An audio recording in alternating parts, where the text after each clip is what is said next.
പ്രകാശ് ശ്രീ ജയപ്രകാശ്, ഇപ്പോൾ എല്ലാ കോളേജുകളിലും ഇപ്പൊ നമ്മൾ അരാഷ്ട്രീയവൽക്കരിക്കരുത് കോളേജുകൾ എന്ന നിലപാടാണ് പൊതുസമൂഹത്തിനുള്ളത്. കാരണം വിദ്യാർത്ഥികൾക്ക് അവരുടെ സ്വതന്ത്രമായ രാഷ്ട്രീയ ചിന്തകൾ ഉണ്ടാകാൻ, അഭിപ്രായങ്ങൾ പറയാൻ, അവരെ നല്ല പൗരന്മാരായി മാറ്റാനൊക്കെ രാഷ്ട്രീയ പ്രവർത്തനം സഹായകരമാകും എന്ന നിഗമനത്തിന്റെ അടിസ്ഥാനത്തിൽ. പക്ഷേ ഇവിടെ ഇപ്പോൾ നേരത്തെ ശ്രീ ബി എൻ അസ്കറൊക്കെ പറഞ്ഞപ്പോൾ താങ്കൾ ശ്രദ്ധിച്ചല്ലോ, അതായത് ഒന്നോ രണ്ടോ സംഭവങ്ങൾ എടുത്തു വെച്ച് അതിലെ പ്രതികളാക്കപ്പെട്ടവരുടെ പേരിൽ വിദ്യാർത്ഥി സംഘടനകളെ ഒന്നാകെ, അത് SFI ആയാലും KSU ആയാലും ABVP ആയാലും ഏത് സംഘടനയാണെങ്കിലും അവരെ ഒന്നാകെ ഈ പ്രതിസ്ഥാനത്ത് നിർത്തുന്നത് ശരിയല്ല എന്നൊരു അഭിപ്രായം, ആ അഭിപ്രായത്തോട് സിദ്ധാർത്ഥന്റെ അച്ഛൻ യോജിക്കുന്നുണ്ടോ?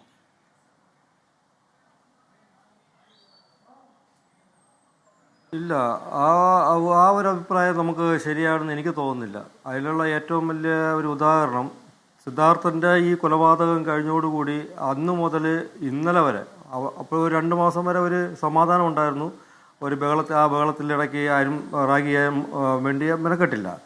അന്നു മുതൽ ഇന്ന് കാര്യവട്ടത്തുണ്ടായ ആ സംഭവം വരെ ഉണ്ടായിരുന്ന റാഗിങ് എന്നൊരു വാർത്ത കേൾക്കുമ്പോൾ അതിൻ്റെ പ്രതിസ്ഥാനത്ത് വരുന്നത് ഈ SFI എന്ന് പറഞ്ഞ ഒരു പേര് മാത്രമേ വരുന്നുള്ളൂ. ഞാൻ ഒരിക്കലും SFIയെ തറടിച്ച് കാണിക്കാനോ ബാക്കിയുള്ളവരെ മുകളിലോട്ട് വരാനോ അല്ലെങ്കിൽ നല്ല വിശുദ്ധരാക്കാനോ നോക്കുന്നതല്ല.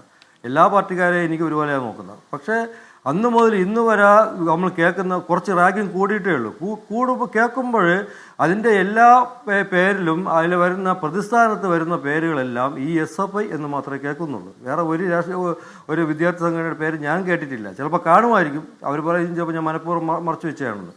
അതൊന്നാമത്തെ കാര്യം. രണ്ടാമത് ഈ അഡ്വക്കേറ്റ് അസ്കർ സാർ പറഞ്ഞത് ഒരു കാര്യം, സിദ്ധാർത്ഥൻ്റെ കാര്യത്തിൽ കുറച്ച് SFIക്കാർ കാണുമായിരിക്കും, അത് ഉണ്ടായിരുന്നു, കുറച്ച് പേര് കാണുമായിരിക്കും എന്ന് പറഞ്ഞു. പിന്നെ പറഞ്ഞു ഇതിൽ ഒരു പ്രതിയെ രക്ഷപ്പെടുത്താനായിട്ട് ഞങ്ങൾ സർക്കാരോ അവർ പാർട്ടിക്കാരോ കൂടെ നിന്നിട്ടില്ല എന്ന്. ആ 2 കാര്യവും പറഞ്ഞു. ഈ 2 കാര്യവും ശരിയാണെങ്കിൽ ഞാൻ പറയാം സാറേ, ഇത് ഒരു SFIക്കാർ കുറച്ച് SFIക്കാർ ഉണ്ടായിരുന്നു പറഞ്ഞു സിദ്ധാർത്ഥൻ്റെ കൊലയിൽ. കുറച്ച് SFI അല്ല. താങ്കൾക്ക് ചിലപ്പോൾ അത് വ്യക്തമായിട്ട് അത് ക്ലിയറായിട്ട് കിട്ടിക്കാണില്ല എൻ്റെ വിവരങ്ങൾ. SFIയുടെ പൂക്കോട് വെറ്റിനറി കോളേജിലെ യൂണിയൻ്റെ യൂണിറ്റ് പ്രസിഡൻറ്റ് അരുൺ ഉണ്ടായിരുന്നു അതിൽ. അതുകൂടാതെ ജോയിൻറ്റ് സെക്രട്ടറി ഉണ്ടായിരുന്നു. അതായത് 4 പേര് അതിൻ്റെ മുതിർന്ന ഭാരവാഹികളായിരുന്നു. 5 പേര്. താങ്കൾക്കറിയില്ലെങ്കിൽ ആ പേരുകളൊന്നും എടുത്ത് നോക്കുക. അതിലുള്ള 4 ഭാരവാഹികളെ, 4 അല്ല 5 ഭാരവാഹികളെ ആ ദിവസങ്ങളിൽ തന്നെ ഇതിൻ്റെ ഉത്തരവാദിത്വത്തിൽ സസ്പെൻഡ് ചെയ്തു താങ്കളുടെ വിദ്യാർത്ഥി പ്രസ്ഥാനത്തിൻ്റെ സെക്രട്ടറി. ആ സമയത്ത് അവർ നിരപരാധിയാണെങ്കിൽ അല്ലെങ്കിൽ പങ്കെടുത്തിട്ടില്ല എന്തിന് സസ്പെൻഡ് ചെയ്തു ആ സമയത്ത്? അങ്ങനെയാണെങ്കിൽ ആ പാർട്ടി സെക്രട്ടറി ആ വിദ്യാർത്ഥി സെക്രട്ടറി ഇപ്പോൾ മാപ്പ് പറയണം സസ്പെൻഡ് ചെയ്തതിന്.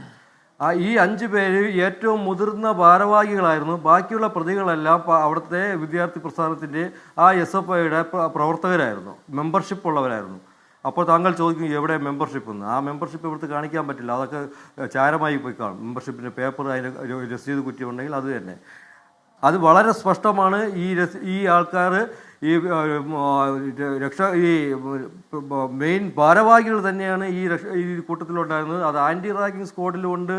ഇത്രയും പേര് പോലീസ് അന്വേഷണത്തിലും വന്നിട്ടുണ്ട്, ഇത്ര പേര് CBI അന്വേഷണ പേര് വന്നിട്ടുണ്ട്, ഇത്രയും ഭാരവാഹികളുടെ പേര്. അപ്പോൾ SFI എന്നുള്ള ഒരു ടോട്ടൽ എല്ലാ പേരും, ഈ കൊലയാളികളിൽ എല്ലാ പേരും SFI ആണെന്നുള്ള ഒരു ഉറപ്പാണ്. രണ്ടാമത് താങ്കൾ പറഞ്ഞു ഈ കുറ്റവാളികളെ ആരെയും രക്ഷിക്കാൻ നമുക്ക് കൂട്ടു നിന്നിട്ടില്ല. ഈ സിദ്ധാർത്ഥൻ്റെ കൊലയിൽ സംഭവിച്ച കുറ്റവാളികളെ ആരെയും രക്ഷപ്പെടുത്താൻ കൂട്ടി നിന്നിട്ടില്ല.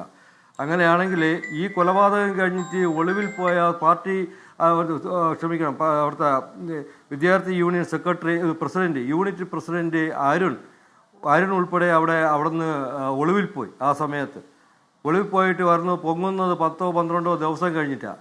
ആ 12 ദിവസം കഴിഞ്ഞിട്ട് ഒളിവിൽ പോയിട്ട് കീഴടങ്ങാനാണ് വരുന്നത്. ആ കീഴടങ്ങാനായിട്ട് കൊണ്ടുപോകുന്നത് വയനാട് മജിസ്ട്രേറ്റിൻ്റെ വീട്ടിലാണ്. മജിസ്ട്രേറ്റിൻ്റെ വീട്ടിൽ പോകുമ്പോൾ കൂടെ കൊണ്ടുപോയതാരാ, കീഴടങ്ങാൻ കൊണ്ടുപോയതാരാ?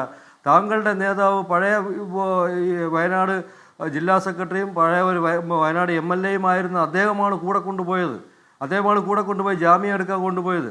അത് കണ്ട് ദേഷ്യം വന്ന് അല്ലെങ്കിൽ അത് കണ്ട് ഇഷ്ടപ്പെടാത്ത അപ്പോഴത്തെ ആ മജിസ്ട്രേറ്റ് ഇദ്ദേഹത്തിനെ ഗെറ്റ് ഔട്ട് അടിച്ച് വെളിയിലിരുത്തി. അത് വളരെ സ്പഷ്ടമാണ്, ഞാൻ സ്വപ്നം കണ്ടതല്ല, താങ്കൾക്കൊന്ന് അന്വേഷിച്ച് നോക്കിയാലറിയാം.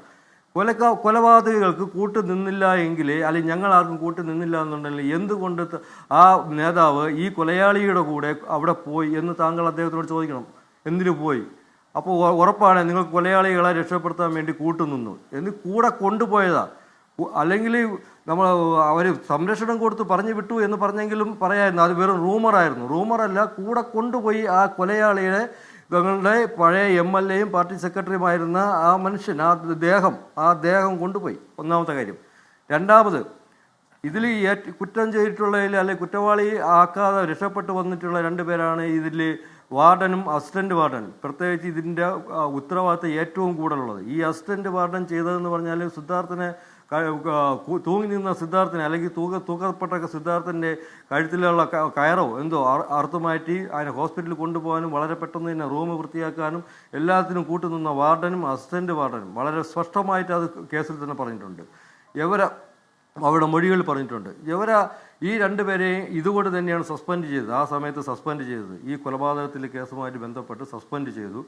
ഈ സസ്പെൻഡ് ചെയ്ത ഈ കൊലയാളികളെ തിരിച്ചെടുക്കണം എന്ന് പറഞ്ഞ് യൂണിവേഴ്സിറ്റി സിൻഡിക്കേറ്റിൽ വളരെ ഘോരമായി പ്രസംഗിച്ച് വളരെ ശക്തമായി അവർ തിരിച്ചെടുത്തേ പറ്റുള്ളൂ എന്ന് പ്രസംഗിച്ച ആ സിൻഡിക്കേറ്റ് മെമ്പറാണ് താങ്കളുടെ MLA അല്ലെങ്കിൽ താങ്കളുടെ സഹയാത്രികനായ അല്ലെങ്കിൽ താങ്കളുടെ പാർട്ടിയിലേക്കുള്ള ആ MLA സച്ചിൻ ദേവ്. അദ്ദേഹം ഈ പാർട്ടിയുടെ ഈ സിൻഡിക്കേറ്റിലെ മെമ്പറാണ്. ഒരു 16 മെമ്പറോ എന്തോ ഉണ്ടായിരുന്നു. ഈ കൊലയാളികളെ തിരിച്ചെടുത്തേ പറ്റുള്ളൂ, അല്ല ഈ രണ്ട് പേരെ ഈ ഡീനിനെ അസിസ്റ്റന്റ് വാർഡിനെ സസ്പെൻഷൻ പിൻവലിച്ച് തിരിച്ചെടുത്തേ പറ്റുള്ളൂ. അവർ ഞങ്ങളുടെ പാർട്ടിക്കാരാണ്, ഞങ്ങളുടെ പ്രവർത്തകരാണ്. അങ്ങനെ ശക്തമായ നിലപാടെടുക്കുമ്പോൾ അത് കൊലയാളികളെ അല്ലെങ്കിൽ ഇരയ്ക്കൊപ്പം നിൽക്കുമോ പ്രതിക്കൊപ്പം നിൽക്കുമോ? താങ്കൾ പറയണം, ഇരയ്ക്കൊപ്പമാണോ പ്രതിക്കൊപ്പമാണോ? പിന്നെ ഇവരുടെ കേസ് നടത്താനായിട്ട് സുപ്രീം കോടതിയിലോ അല്ലെങ്കിൽ ഹൈക്കോടതിയിലോ കേസ് നടത്താൻ വേണ്ടിയിട്ട് ആ പൂക്കോട് കോളേജിൽ അവിടെ ബക്കറ്റ് പിരിവല്ല, ടോട്ടലായിട്ടുള്ള പിരിവ് രസീതും അടിച്ച് ബക്കറ്റ് പിരിവ് നടത്തി ഇടതുപക്ഷത്തിൻ്റെ വിദ്യാർത്ഥി സംഘടനകൾ അത് അവർ വളരെ വാർത്തയായി തന്നെ കൊടുത്തു.